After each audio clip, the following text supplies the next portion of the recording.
78e anniversaire du massacre de Louis Lopez. 16 mars 1944, 27 mars 2022.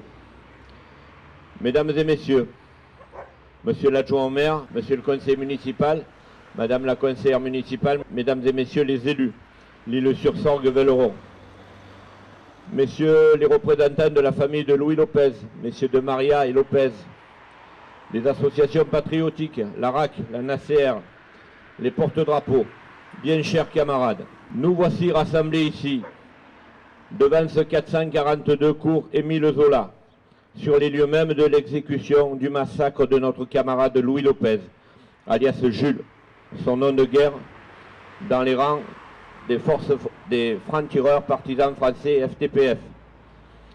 Louis a été fusillé là, le 16 mars 1944, et nous voici réunis ce 26 mars 2022.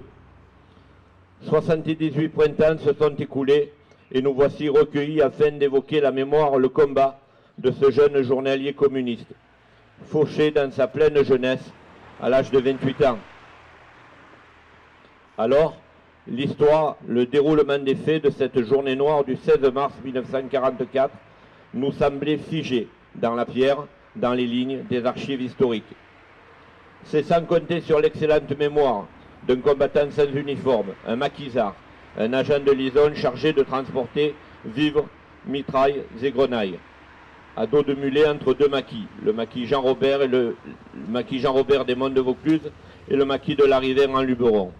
Honoré David, alias lieutenant Alfred Durand, son nom de guerre dans les rangs des francs-tireurs partisans français, FTPF.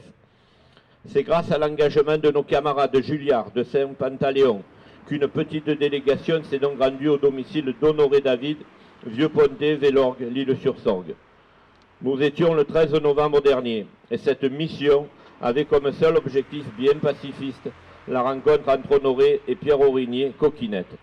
Pierrot, qui est aujourd'hui présent, je ne l'ai pas cité au début du discours, Pierrot Aurigné, ancien combattant de moins de 20 ans, maquis Jean-Robert, voilà, qui est toujours parmi nous dans nos associations et dans nos cérémonies.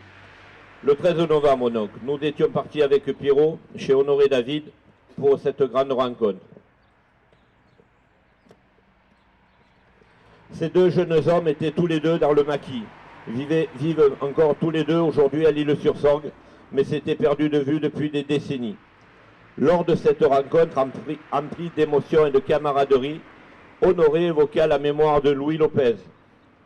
Honoré se souvient que Louis Lopez a été surpris lors d'un contrôle par les nazis et leurs sbires dans la gare de l'Île-sur-la-Sorgue. Et Honoré, je quitte mon texte, et Honoré de se rappeler l'appartenance de Louis Lopez aux brigades spéciales, ce qu'on appelait chez les FTPF les brigades spéciales, dans la région RE2, la région, on va dire, sud-est de la France.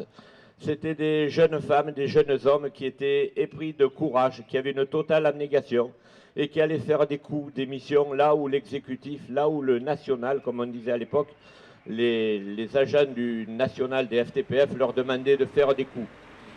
Et donc lors de cette rencontre, Honoré se souvient que Louis a été surpris lors d'un contrôle par les nazis et leurs sbires devant la gare de Lille, là-bas derrière.